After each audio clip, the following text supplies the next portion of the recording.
it's Lindsay. Welcome back to The Wandering Reader. Today I'm going to be talking about all of the books that I acquired in April. So I have a reasonable pile here. How many have I got? 8. That's not that many, but these are just the physical books. I don't tend to talk about books that I've bought on my Kindle and things like that.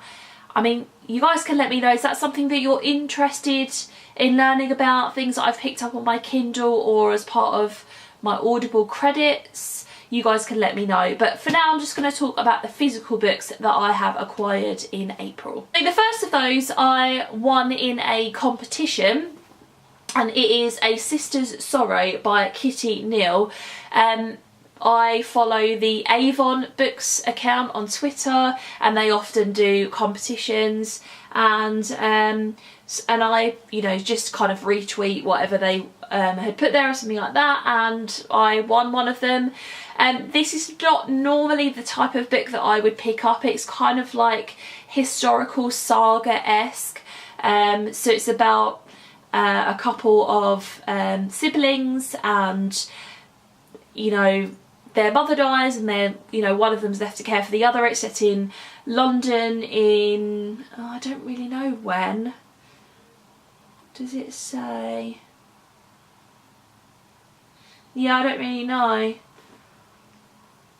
1940s? I'm completely guessing here. Yeah, so not really the type of book that I would normally pick up, but I'm willing to give it a go. I got a copy for free, and if I don't like it, I'll just pass it on to somebody else. The next few books that I picked up were ones that I found in a charity shop, and they are Lindsay Kelk books. The first of which is one of her standalone novels, and that is The Single Girl's To-Do List. I haven't read on here what this is about at all. Oh, it seems to be about somebody who has just broken up with her boyfriend, and it's about this to-do list that she creates. So a bit of chick lit there. I've heard some good things about Lindsay Kelk's writing as a chick lit author, so saw this, thought I would grab it. And then the other 2 books that I picked up were 2 books in as part of her I Heart series. So this is I Heart London and I Heart Hollywood. I think this is book number 2, and then this is later on in the series, so I can't read these yet because obviously I need to pick up book number 1 at some point. I think that is, I want to say I Heart Paris. I could be wrong about that, but I believe these are books that follow a different female character each time, and it's about them going somewhere and falling in love. I think that's the kind of idea behind them. They look really fun and, you know, really easy to read. So yeah, I saw them both there in really, really good condition and thought I would grab those ones. April was the month when Sarah Morgan released her newest book, and of course I had to pick up a copy, so I have One Summer in Paris.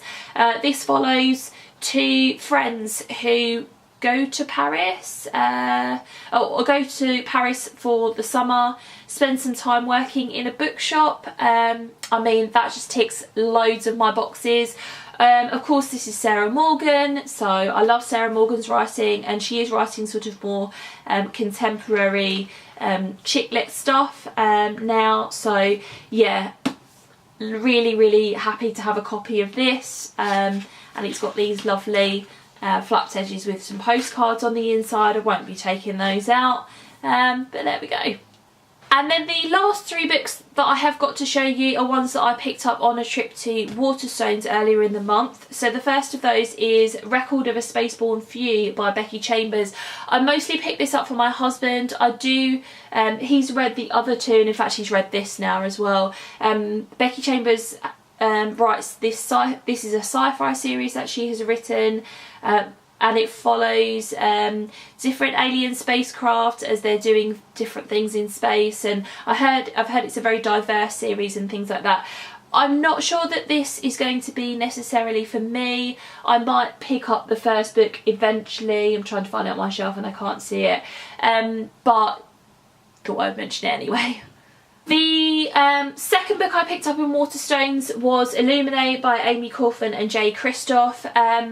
I had this out from the library at some point last year, but I was in a queue for it for ages, and then of course as soon as you get it, you're then, somebody else is on the wait list for it, so you can't renew it again. And it's one of those books that I think I have to be in the mood for.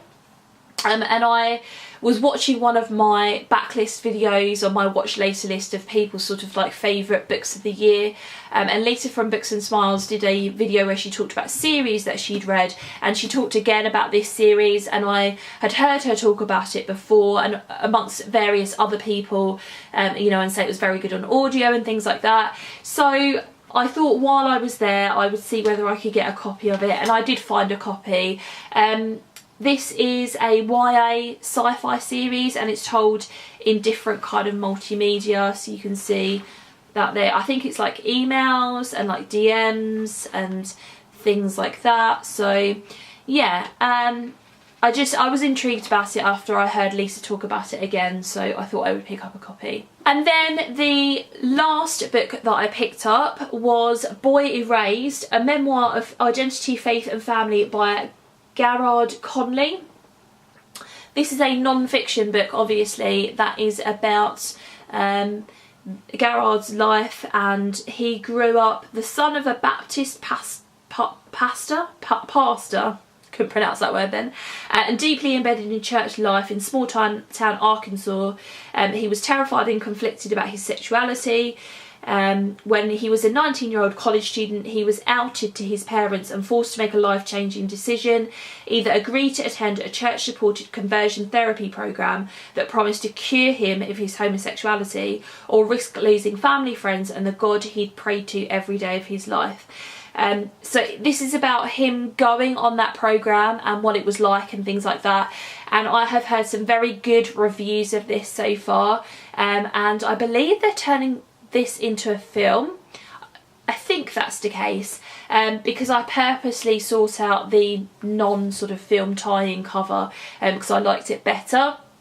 And I've seen a couple of reviews of this lately of people saying it's very, very good. So, and it kind of reminded me, it's in the same sort of vein as Educated by Tara Westover, you know, not quite, but it's got that sort of vibe to it, and I think I'm really going to enjoy this. So there you go guys, they are all of the books that I picked up in the month of April. I'd love to have a chat with you in the comments below. Have you read any of these books? What did you think of them? Thanks very much for watching, and I'll see you in my next video. Bye.